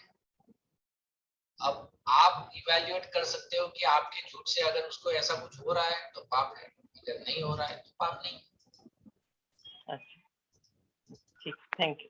झूठ के भी माता जी there are different grades, right? Like for example किसी भी क्रिया को क्रिया के दृष्टिकोण से नहीं देखना चाहिए, परंतु उस क्रिया के पीछे के हेतु को भी देखना चाहिए। जैसे उदाहरण के तौर पर कभी कभी तो माँ होती है, वो बच्चे को दवाई पिलाने के लिए झूठ कहती है उसको कि ये है, ओके। अब वो झूठ बोल रही है, लेकिन उसका हेतु उसको हानि पहुंचाना नहीं है, राइट? तो इसीलिए हमको ये समझना चाहिए कि क्रिया को क्रिया के दृष्टिकोण से मत देखो। Don't look at the event just from the event perspective, but what is the motive behind the event is important. Okay, what is the motive? उससे किसी को दुख नहीं पहुंचना चाहिए या किसी को हानि नहीं होनी चाहिए। हाँ, अगर मान लो कोई स्त्री किसी व्यक्ति की हत्या कर देती है, तो उस हत्या के पीछे का हेतु भी जानना जरूरी है। अगर उस स्त्री का जीवन ही खतरे में था और उसने अपने आत्मरक्षण में अगर उसकी हत्या की है तो ये पाप नहीं हुआ, लेकिन उस स्त्री ने अपने निजी स्वार्थ के लिए अगर उसकी हत्या की है तो वो पाप हो जाता है। क्रिया दोनों स्थितियों में क्रिया हत्या की है, बट हेतु अलग है, right? So that is so ये जो पाप कर्म जो है ना, it is not very easy to understand एक तरह से। और इसीलिए कहा जाता है कि हम लोग अज्ञानता में हैं, वी आर इग्नोरेंट। मैंने आपको उदाहरण दिया शक्कर का, राइट? वो शक्कर का उदाहरण देख सुन के तो मैं खुद हिल गया था, लेकिन मैंने कहा कि अब छोड़ो, अब जो हो रहा है अब तो इसके अलावा और कुछ नहीं कर सकते। I mean how much we can do and what we can do. तो मतलब वो जानने के बाद तो और सीरियसली करना चाहिए भक्ति की, बाबा आई मीन हो रहा है, चलो अभी। Thank you. हरे कृष्णा प्रभु जी। हाँ हरि बोल। यस प्रभु जी। हरे कृष्णा, दंडवत प्रभु जी। ये एक्चुअली भगवत गीता में जैसा लिखा है, 4 वर्णों में बांटा गया है, ब्राह्मण, शूद्र और करेक्ट। क्षत्रिय के लिए पूछना चाहता हूँ।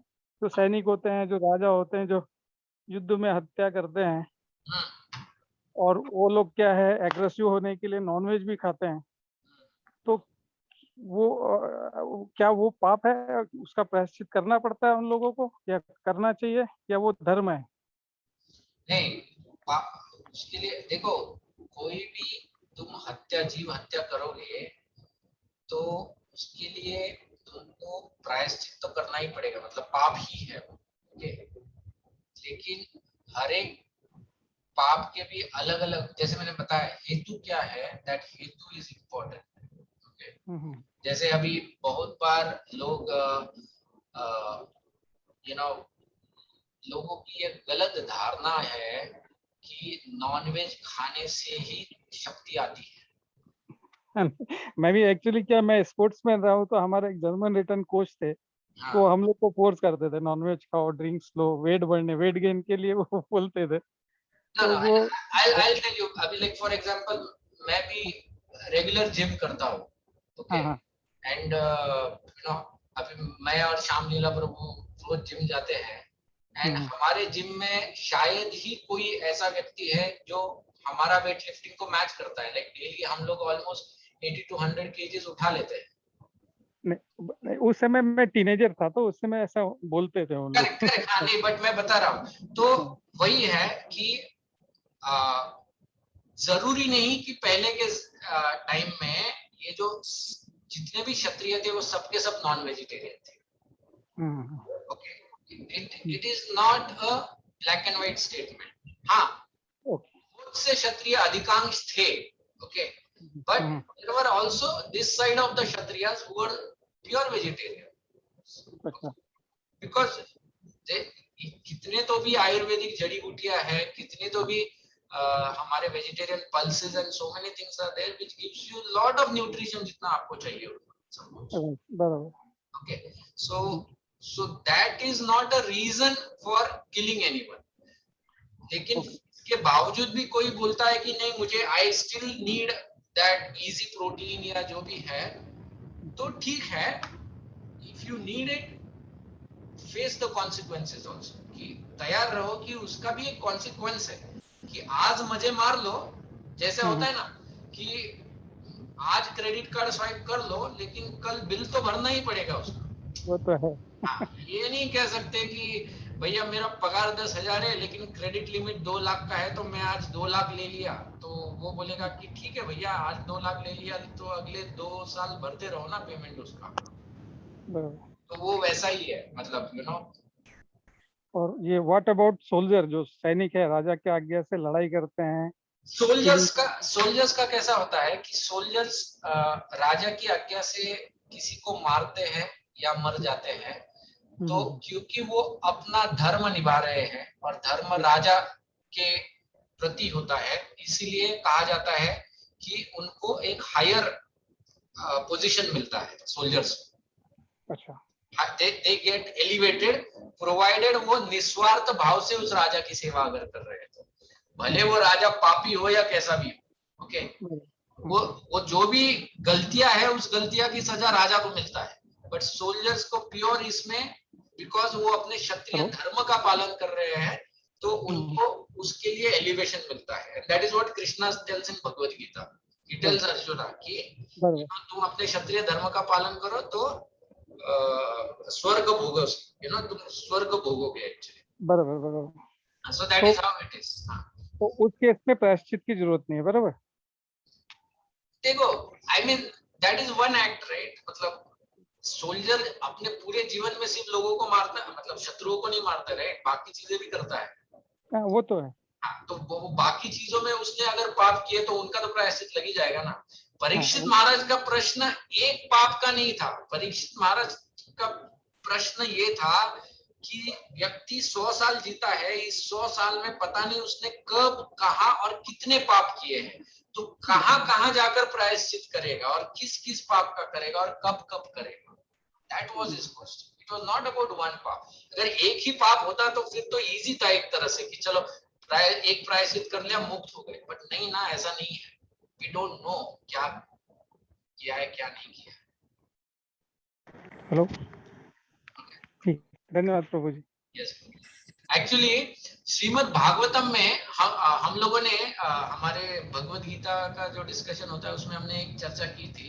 श्रीमद् भागवतम में एक कथा आती है, ओके, वशिष्ठ मुनि की कथा आती है कि वशिष्ठ मुनि उनके शिष्यों में से एक शिष्य था जो राजपुत्र था, और राजपुत्र होने के वजह से गुरुकुल में वो शिक्षा प्राप्त कर रहा था। तो गुरुकुल जो होता है वो राज्य से बाहर होता है, टिपिकली वो किसी वन में किसी इन अ फॉरेस्ट समवेयर कहीं तो वो गुरुकुल स्थापित रहता है, आइसोलेटेड होता है। आइसोलेटेड होता है। तो आइसोलेटेड होने की वजह से वहां पर ये सब जानवर वगैरह होते हैं। तो वहां पर एक शेर ने आतंक मचा के रखा हुआ था। तो शेर के आतंक की वजह से वशिष्ठ मुनि ने सभी शिष्यों को बारी बारी से ड्यूटी पे लगाया था कि देखो हमारे जो गौशाला है उस गौशाला में गायों की रक्षा करनी है इस शेर से। तो ये जो राजकुमार था उस दिन उस रात को उसका टर्न था, तो ये एकदम सतर्क बैठा हुआ था तलवार लेके कि अगर शेर आता है तो मैं अपनी तलवार से उसको मार दूंगा।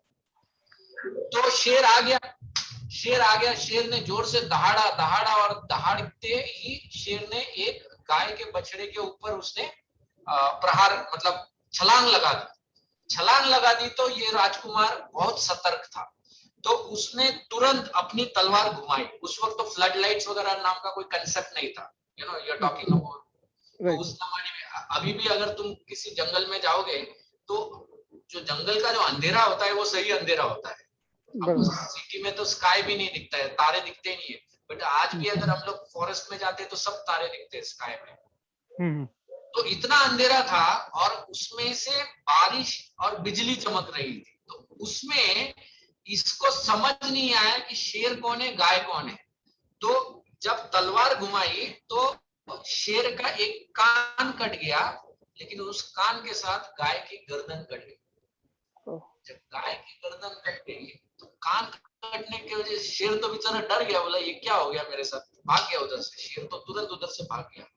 यहाँ पर गाय की गर्दन कटने की वजह से जब सवेरे वशिष्ठ मुनि जब जागे और उन्होंने देखा है गाय की हत्या हो गई, वशिष्ठ मुनि का तो टेम्पर एकदम हिल गया, वो तो एकदम गुस्से में आ गए। गुस्से में आकर तुरंत उन्होंने उस शिष्य को श्राप दे दिया। अब श्राप क्यों दिया? क्योंकि जाने अनजाने में इससे पाप तो हुआ है, और पाप हुआ है तो इसको प्रायश्चित करना होगा या इसको सजा देनी चाहिए, नहीं तो ये नरक में जाके वेदना भुगतेगा इसके। तो फिर सजा, जब किसी व्यक्ति को सजा मिलती है गवर्नमेंट द्वारा, तो the purpose of punishment is उस पाप से मुक्ति। तो वशिष्ठ मुनि ने एक उनको श्राप दे दिया कि अगले जन्म में तुमको एक हीन जन्म प्राप्त हो, जिसमें तुमको कभी भी वेद का ज्ञान प्राप्त ना हो, किसी एक हीन कुल में तुमको जन्म प्राप्त मिले, ऐसा ऐसा एकदम भयंकर श्राप दे दिया उन्होंने। अब ये जो राजकुमार था, ये राजकुमार सोचा कि अब ऐसा श्राप तो मिल चुका है, मतलब अगर आप साइकिल देखोगे तो उसका सिचुएशन कहाँ था कि सिन हो चुका है, और सिन होने के बाद श्राप मिला है, लेकिन श्राप अभी तक पूरा नहीं हुआ है क्योंकि अगले जन्म में वो होने वाला है, अनफ्रुक्टिफाइड है, तुरंत अभी मिला नहीं है।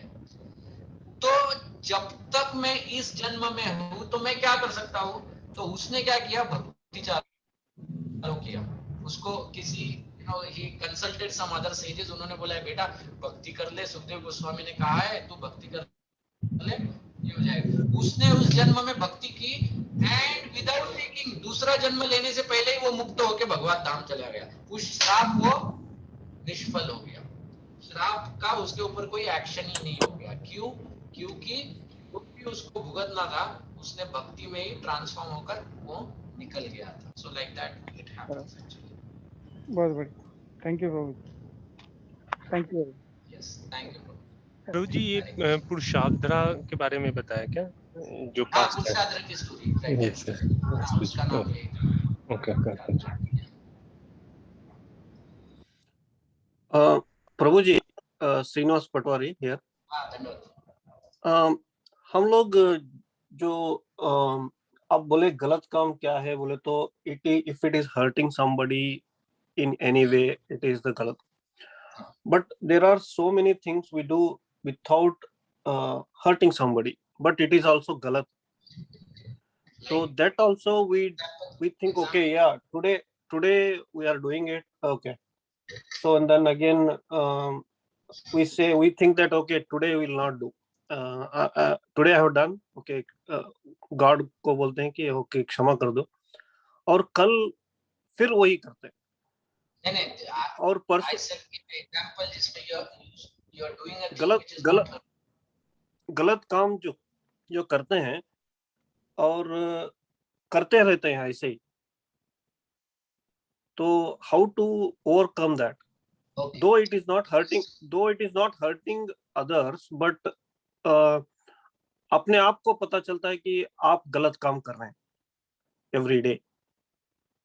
So basically it is not hurting others is our ignorance, first thing, and वो गलत है, that is knowledge.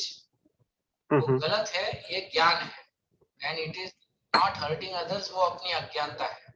तो when you start cultivating knowledge, और उस knowledge से when you start realizing कि बाबा अगर मैं अभी इसका कोई solution नहीं निकालता हूँ, then I have to undergo so much punishments या जो भी है.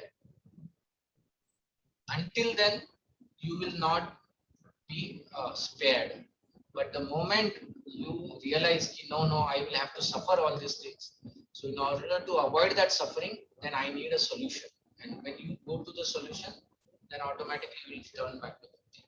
See, problem कैसा होता है? I'll tell you. It is like this. अभी मान लो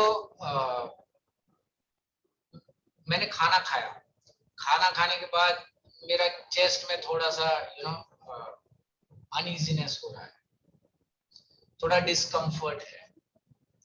तो मैं क्या करता हूँ, थोड़ा सा चल लेता हूँ, थोड़ा यहाँ वहां देखता हूँ. ओके, तो बीवी पूछती है क्या हो गया, थोड़ा सा चेस्ट में थोड़ा डिस्कम्फर्ट है, चलो डॉक्टर के पास जाते हैं. नहीं, डॉक्टर के पास जाने की कोई जरूरत नहीं है, थोड़ा सा है, मतलब शायद कुछ गैस हो गया होगा. तो सिम्टम है, मुझे पता चल रहा है कि कुछ तो गलत हो रहा है, बट अभी भी मुझे सॉल्यूशन नहीं चाहिए. अभी भी मुझे ऐसे लगता नहीं है कि डॉक्टर के पास जाने की जरूरत है. लेकिन जिस दिन हार्ट का पल्स एकदम धड़ चालू हो गया, पसीना छूटना चालू हो गया, चक्कर आना चालू हो गया, एकदम ऐसा बेहोश होने तक आ गया, तब उठा के एम्बुलेंस में भर के उधर लेके जाती है हॉस्पिटल में. तो एकदम हम लोग बाकी उसके बाद डॉक्टर बोलते कि बेटा माइनर हार्ट अटैक था, अभी संभाल के रहना पड़ेगा. हाँ बताइए आप क्या पकड़ा खाना बंद कर दो, स्वीट खाना बंद कर दो, सब कुछ बंद हो जाता है. वी बिकम सीरियस उसको, क्योंकि उस वक्त हम लोगों को वो जो सिचुएशन से गुजरना है, we realise that, we experience that, and when we experience it we learn कि बाबा ऐसा नहीं करना है. This is just a material example I am giving. But उतने ही तीव्रता से व्हेन वी रियलाइज कि मैं जो गलत कर रहा हूँ, I have to suffer like for that, like this. And how like this? Read the fifth canto का लास्ट चैप्टर पढ़ो, उसमें पता चलेगा कि मेरी कौन सी गलती के लिए मुझे क्या सफर करना है. और वो जब हम लोग एक्सपीरियंस कर लेंगे, या एटलीस्ट अपने अंदर डाल लेंगे कि ये मुझे करना पड़ेगा, then we will be serious about getting a solution to it. जब तक उसकी तीव्रता नहीं समझेगी, या जब तक उसकी तीव्रता हम लोग एक्सेप्ट नहीं करेंगे, टिल देन ऐसा ही चलता रहेगा कि हाँ चलो हो रहा है पाप, ठीक है, मतलब, या ठीक है गलत हो रहा है, I know it is wrong but it's fine, because अभी तक आई डोंट अंडरस्टैंड उसका रेपरकशंस क्या है। एक बार झटका लगेगा तो और एक क्वेश्चन है, तो आप वशिष्ठ वशिष्ठ ऋषि के वो शिष्य के बारे में बताएं कि वो अनजाने में गलती की है, लेकिन श्राप दे दिए, लेकिन ऐसा नहीं हुआ कि यूजुअली श्राप क्या होता है, वो घटता ही है वो यूजुअली, जो हम लोग शास्त्र में तो भक्ति का मार्ग आप ले लिए तो वो 5th कैंटो के लास्ट चैप्टर वो अन्वय होता है क्या नहीं होता है? नहीं होता है। That is the beauty, right? Parikshit Maharaj is also confuse, वो भी यही सोच रहे ये क्या बता दिया अचानक तुमने, ऐसा कौन सा सॉल्यूशन बता दिया कि सब कुछ एकदम स्किप कर देगा ये। दैट इज भक्ति, क्योंकि ये जो भी अब तक बताया है ना, नरक है, ये है, वो है, ये सब ब्रह्मा की रचना में आता है। This is material nature, this is nature का साइकिल है। लेकिन भक्ति जो है वो नेचर के साइकिल को काट के बाहर लेके जाता है। दैट इज व्हाई भक्ति सुपरसीड्स, इट इज अ सुपरसेट। वो एकदम बाहर लेके जाएगा, तुमको बाहर ही फेंक देगा, अवे फ्रॉम ग्रेविटी। फिर ग्रेविटी का कोई संबंध ही नहीं है आपके ऊपर, ऐसा so that is the power of bhakti actually, and that is why bhakti is so potent, so powerful, okay. But वो इतनी मिराकुलस है कि it is hard to believe that there is something like this existing, ऐसा है। But वो भी कर्म के ऊपर है ना, वो राजा जो है वो कर्म अच्छा करे होंगे पिछले जन्म में। अगर if he has not done any good thing, then how I mean कर्म तो है ही है। जो हम लोग बुरा काम करते हैं तो उसका तो भुगत करना ही पड़ेगा। जो भक्ति है वो कम करेगा शायद, ऐसा मैं समझता हूँ। भक्ति जो हम करते हैं श्रीनिवास, हाँ जी, मैं बोल रहा हूँ दूसरा भागवतम लिखे क्या श्रीनिवास के नाम से?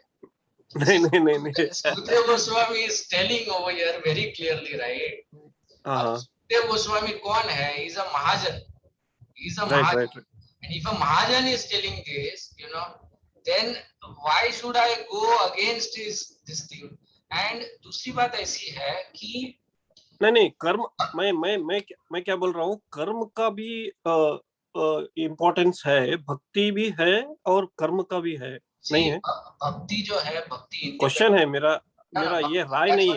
भक्ति is independent, bhakti is not dependent on any karmas, bhakti is not dependent on any qualification कि तुमने ये क्वालिफिकेशन अर्जित किया है तो तुमको भक्ति प्राप्त होगी। नो, भक्ति इज अहेतुकी बताया जाता है। There is no cause for bhakti, it is causeless. तो फिर भक्ति प्राप्त कहां से होती है? भक्ति कृपा से प्राप्त होती है, बाय द मर्सी। भक्ति is obtained by the mercy of devotees. So अगर भक्तों की मेहरबानी रही तो भक्ति प्राप्त होगी। और इसीलिए Sukhdev Goswami is saying over here that one should take shelter, okay? यहाँ पर ये जो श्लोक है, the path followed by the pure devotees, वो कहते हैं कि शुद्ध भक्त के मार्ग पर तुम चलोगे ना तो तुमको भक्ति प्राप्त हो जाएगी। That's it. So तुमको भक्तों से ही भक्ति प्राप्त होगी। तुम कोई भी कर्म करने से तुम ये नहीं बोल सकते हो कि मैं ये कर्म करूंगा मुझे अपने आप भक्ति प्राप्त होगी। No, unless and until you come in association of devotees, unless and until तुमको भक्त की कृपा प्राप्त नहीं होती है, तब तक तुमको भक्ति कभी प्राप्त नहीं होगी। And that is what is that is why we call them guru. I think today is Guru Purnima also, right? या, धन्यवाद एक और छोटा सा क्वेश्चन है। यस प्रभु। हरे कृष्ण प्रभु जी। यस प्रभु जी। ये अभी मुझे मालूम नहीं, मुझे अगर कर्म की डेफिनेशन या कर्म क्या मालूम नहीं, बट बिना कर्म के भक्ति पॉसिबल है क्या कलयुग में? Okay, so we are confusing two things. Srinivas प्रभु का जो प्रश्न था उसमें वो जो कर्म की बात कर रहे हैं, मतलब वो कह रहे हैं कि उसने कुछ तो ऐसा कार्य किया होगा जिसके वजह से उसको भक्ति प्राप्त हो रही है। उनका कहने का हेतु ये था, पूछने का हेतु। हाँ, देखो, उसकी वॉइस से जनरेट हुआ है।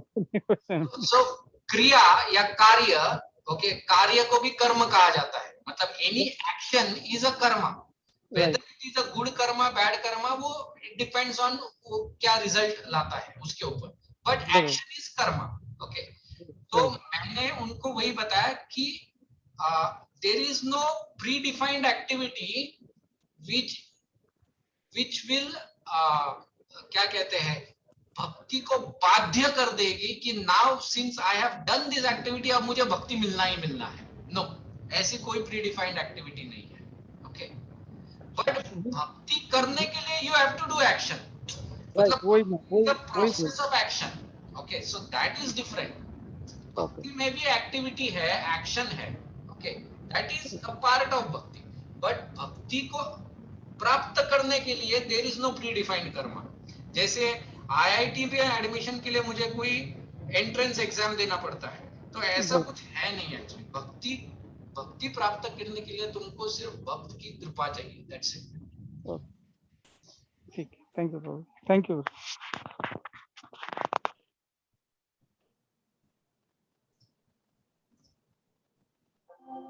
Okay, any other question?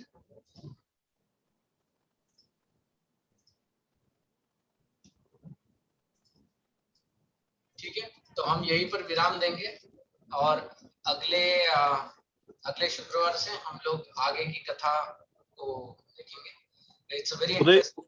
Yes Uday प्रभु जी, आपका सेहत कैसा है अभी? How are you doing, feeling? Better actually, थोड़ा है, I mean I still have some weakness but better. Okay, it was viral fever, you said something. I did not have fever. I had cold, little bit feverish था, but I never got fever. Okay. Prabhu ji, get well soon, Hari बोल। Thank you. Yeah, but material world में this is, I mean, common. Okay. हरे कृष्ण। प्रणाम दंडवत। Thank you हरे कृष्ण। दंडवत प्रणाम प्रभु जी, हरे कृष्ण। धन्यवाद प्रभु जी। हरे कृष्ण प्रभु जी। हरे Krishna, thank you. Hare Krishna, दंडवत प्रणाम प्रभु जी।